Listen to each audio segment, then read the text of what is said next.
అందరికీ నమస్కారం. Commissioner of school education వారు సమగ్ర శిక్షలో పనిచేస్తున్నటువంటి ఐఈఆర్పి అనగా ఇంక్లూజివ్ ఎడ్యుకేషన్ రిసోర్స్ పర్సన్ వారి యొక్క డీటెయిల్స్ను ఆన్లైన్ చేయమని ఉన్నారు.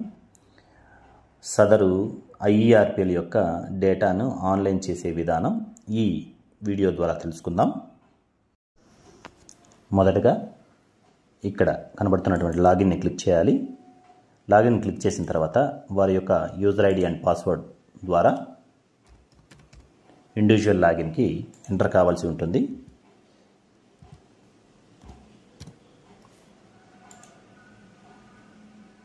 ఇండివిజువల్ లాగిన్లో ఎంటర్ అయిన తర్వాత ఈ విధంగా ఇంటర్ఫేస్ కనబడుతుంది.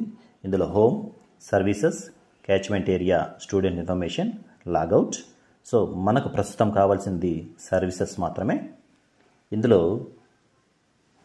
R1, R2, R3 అనగా reports, S2, S3, S4, S5, S6 అనగా సర్వీసెస్. మనకు కావలసినటువంటి సర్వీసెస్ S6 సర్వీసెస్. ఇందులో మనకు 7 రకాలైనటువంటి ట్యాబ్స్ ఉన్నాయి. మొదటిది IERP basic details, educational details, education file uploads, appointment details, transfer details, working details, TET details. వీటిని ఒక్కొక్క దాన్ని ఒక్కొక్క విధంగా అప్లోడ్ చేయవలసి ఉంటుంది. మొదటి నుంచి అప్లోడింగ్ ఎలా చేయాలో, డేటాను ఎలా ఎంటర్ చేయాలో తెలుసుకుందాం. Certificates to be uploaded. First one study certificate, 4 నుంచి 10 వరకు సంబంధించినటువంటి క్లాసులు. ఇది ఒకే పీడిఎఫ్లో ఉండాలి.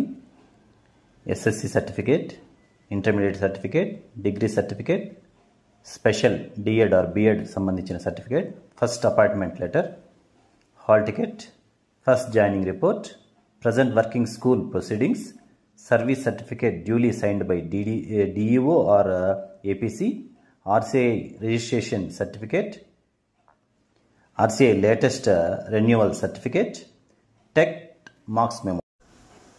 ఇందులో మొదటిది ఐఈఆర్పి బేసిక్ డీటెయిల్స్. ఈ బేసిక్ డీటెయిల్స్ నందు ఐఈఆర్పి వారి యొక్క పర్సనల్ డీటెయిల్స్ ఉంటాయి. సో ఇవన్నీ జాగ్రత్తగా ఫిల్ చేయాల్సి ఉంటుంది. ఎన్క్రిప్షన్ వల్ల ఈ డేటాని నేను డిస్క్లోజ్ చేయడం లేదు. తర్వాత అడ్రస్ ఫర్ కమ్యూనికేషన్ ఉంటుంది. సో ఇందులో అడ్రస్ ఫర్ కమ్యూనికేషన్ కూడా వారు సమర్పించవలసి ఉంటుంది. తర్వాత క్లాసెస్ 4 నుండి 10 తరగతుల వరకు వీరు ఏ డిస్టిక్లో చదివారు అనగా ఇది లోకల్ అండ్ నాన్ లోకల్ వర్తించే విధంగా దీన్ని డిజైన్ చేసి ఉన్నారు. 10వ తరగతి నుంచి 4వ తరగతి వరకు ఏ డిస్ట్రిక్ట్ సెలెక్ట్ చేస్తున్నారో దాన్ని చదివి ఉన్నారో దాన్ని ఇక్కడ సెలెక్ట్ చేసుకోవాల్సి ఉంటుంది. సెలెక్ట్ చేసుకున్న తర్వాత ఇక్కడ పీడిఎఫ్ను అప్లోడ్ చేయవలసి ఉంటుంది. స్టడీ సర్టిఫికేట్లకు సంబంధించిన పీడిఎఫ్ను అప్లోడ్ చేయవలసి ఉంటుంది. ఈ స్టడీ సర్టిఫికేట్లకు సంబంధించిన పీడిఎఫ్ 200 KB కంటే తక్కువ ఉంటే ఈజీగా అప్లోడ్ అయ్యేటటువంటి అవకాశాలు ఉన్నాయి. ఎన్ని పేజీలైనా ఉండొచ్చు. 10 తరగతి మీరు 4 నుంచి 10 తరగతులు 6 పాఠశాలల్లో చదివినప్పటికీ లేదా 7 పాఠశాలలో చదివినప్పటికీ వాటిని 7 పేజీల ద్వారా మీరు 200 KBను కుదించి దీంట్లో అప్లోడ్ చేయవలసిందిగా కోరడమైనది.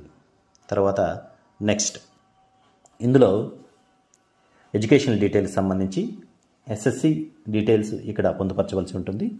సో ఈ ఎస్ఎస్సి డీటెయిల్స్ పొందుపరిచిన తర్వాత ఇక్కడ చాలామంది హాల్ టికెట్ నెంబర్ బదులు సర్టిఫికేట్ నెంబరు అది వేయడం జరుగుతుంది. సో ఈ సర్టిఫికేట్ నెంబరు, హాల్ టికెట్ నెంబర్ని క్లారిఫైగా చూసి మీరు డేటాని ఎంటర్ చేయవలసి ఉంటుంది. Next intermediate details.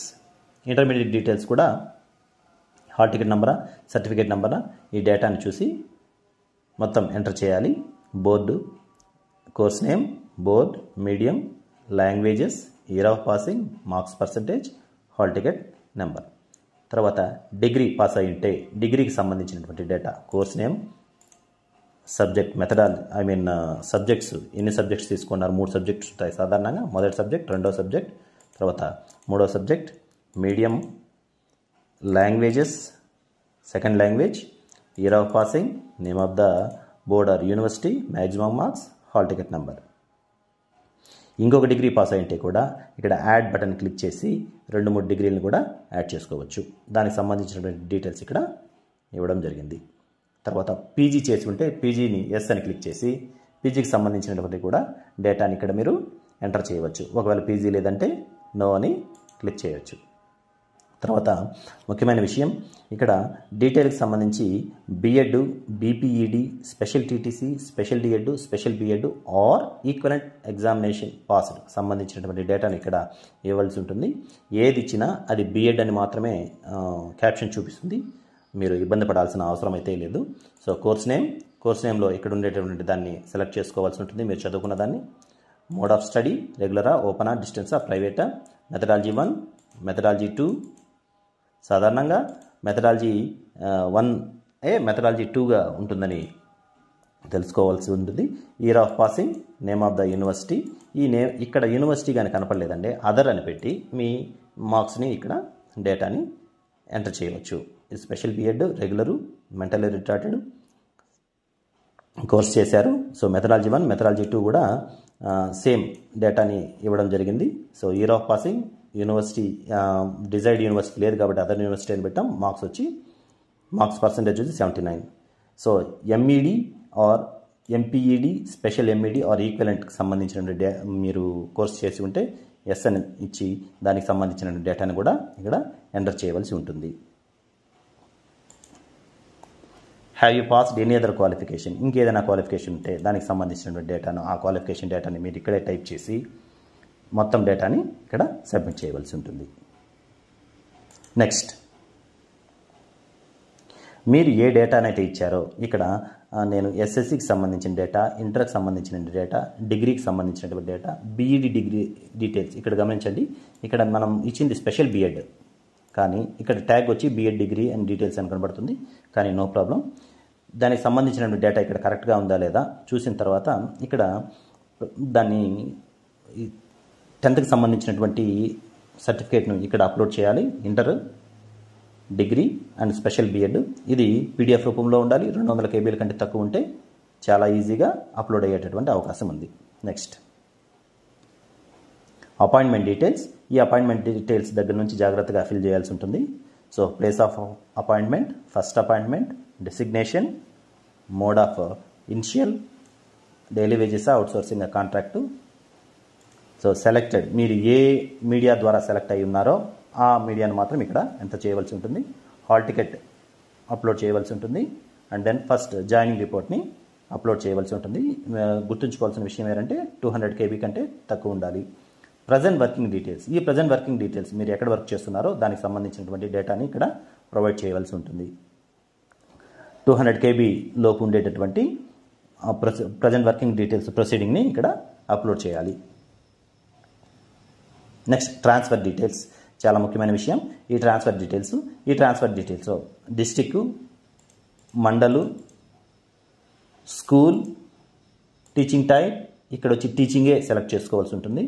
Post teaching select చేసుకున్న తర్వాత మాత్రమే మీ యొక్క ఐఈఆర్పి డీటెయిల్స్ ఇక్కడ ఓపెన్ అవుతాయి. నాన్ టీచింగ్ అయితే ఓపెన్ కావు. మీడియం, ఏ మీడియం, సబ్జెక్ట్, నో సబ్జెక్ట్ అని స్పెసిఫై చేయాలి. సో డేటా ఫ్రమ్ వర్కింగ్ అంటే మీ ఇనిషియల్ అపాయింట్మెంట్ దగ్గర నుంచి ప్రజెంట్ ఈ రోజుటి వరకు అంటే 30/9/2025 వరకు ఇక్కడ డేటాని సబ్మిట్ చేయాలి. నేను ఆల్రెడీ ఇక్కడ డేటాని సబ్మిట్ చేసి ఉన్నాను, ఒకసారి గమనించండి. ఇక్కడ మీరు గమనించాల్సిన విషయం ఏంటంటే ప్రజెంట్ అంటే ఈరోజు 30/9/2025కి సంబంధించినటువంటి డేట్ ఇక్కడ మెన్షన్ చేయబడలేదు, కానీ ఖచ్చితంగా అది అండర్స్టూడ్ అండి. 30/9/2025 వరకు అండర్స్టూడ్ అని. ఒకవేళ ఈ ఐఆర్పి వాళ్ళు 2-3 భవితా సెంటర్లు మారి ఉంటే ఇక్కడ 2 సెంటర్లు మారి ఉంటే ఇక్కడ 2 రోలు వస్తాయి. ఒక సెంటర్ మారి ఉంటే ఒక రోనే ఉంటుంది. ఇనిషియల్ స్టేజ్లో ఒక రోనే ఉంటుంది. 2 సెంటర్లు ఉంటే 2 రోలు, 3 సెంటర్లు మారి ఉంటే ట్రాన్స్ఫర్ డీటెయిల్స్లో 3 రోలను ఇక్కడ ఇవ్వాల్సి ఉంటుంది. అప్పుడు ఖచ్చితంగా ఇక్కడ ఉండేటటువంటి డేటాలో సింక్రనైజేషన్ డేటా అంటే లూప్ లేకుండా కరెక్ట్గా డేటా ఇవ్వవలసి ఉంటుంది.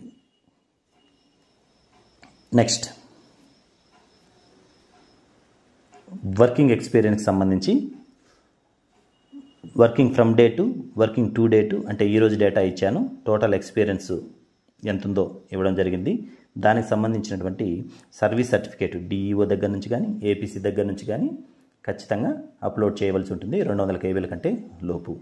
Next disciplinary actions if any ఉన్నాయా? సాధారణంగా నో ఉంటుంది. దీన్ని నోని సెలెక్ట్ చేసుకుంటాం. RCI details. ఈ ఆర్సీఐ డీటెయిల్స్కి 3 రకాలైనటువంటి డేట్స్ అవసరం అవుతాయి. ఆర్సీఐ రిజిస్ట్రేషన్ సర్టిఫికేట్ని అప్లోడ్ చేయవలసి ఉంటుంది. CRR number, date of first registration ఎప్పుడు, date of latest RCI renewal date, తర్వాత ఆర్సీఐ అప్లోడ్ లేటెస్ట్ ఆర్సీఐ సర్టిఫికేట్ని అప్లోడ్ చేయాలి. ఆర్సీఐ వ్యాలిడ్ అప్ టు, ఇది ఈ డేటాలో ఏ పొరపాట్లు లేకుండా ఖచ్చితంగా మీరు అప్లోడ్ చేయవలసి ఉంటుంది. Next one TET details. ఈ టెట్ డీటెయిల్స్ ఇక్కడ ఈ కేసులో నో. ఒకవేళ ఎస్ అయితే ఎగ్జామినేషన్ టైపు, టెట్టా, సీటెట్టా, పేపర్, ఏ పేపర్ రాస్తున్నారు, ఇక్కడ 4 పేపర్లు ఉంటాయి. ఆ paper preferable paper, year of passing, TET marks ఎన్ని వచ్చాయి, హాల్ టికెట్ నెంబరు, దానికి సంబంధించిన మార్క్స్ మెమోని ఇక్కడ అప్లోడ్ చేయవలసి ఉంటుంది. అప్లోడ్ చేసిన తర్వాత ఈ డేటాని మొత్తం ప్రివ్యూ చూడవలసి ఉంటుంది. ఈ ప్రివ్యూ చూసి ఈ డేటాని అంతా కన్ఫర్మ్ అయిన తర్వాత ఇక్కడైతే బ్యాక్ ప్రింట్ అనే ఆప్షన్ ఉంది. ఈ ఎడ్జ్లో కన్ఫర్మ్ అనే ఆప్షన్ ఉంటుంది. దాన్ని క్లిక్ చేస్తే మీ మొబైల్ నెంబర్కి, డిజైర్డ్ మొబైల్ నెంబర్కి ఓటీపీ వస్తుంది. అక్కడ ఉండేటువంటి క్యాప్చాని ఎంటర్ చేసి సబ్మిట్ చేయంగా ఇది పీడిఎఫ్ రూపంలో డౌన్లోడ్ అవుతుంది. ఈ పీడిఎఫ్ని డౌన్లోడ్ చేసుకుని కన్సర్న్ అథారిటీకి ఫర్ రెక్టిఫికేషన్ కోసం మనం పంపవలసి ఉంటుంది. Thank you.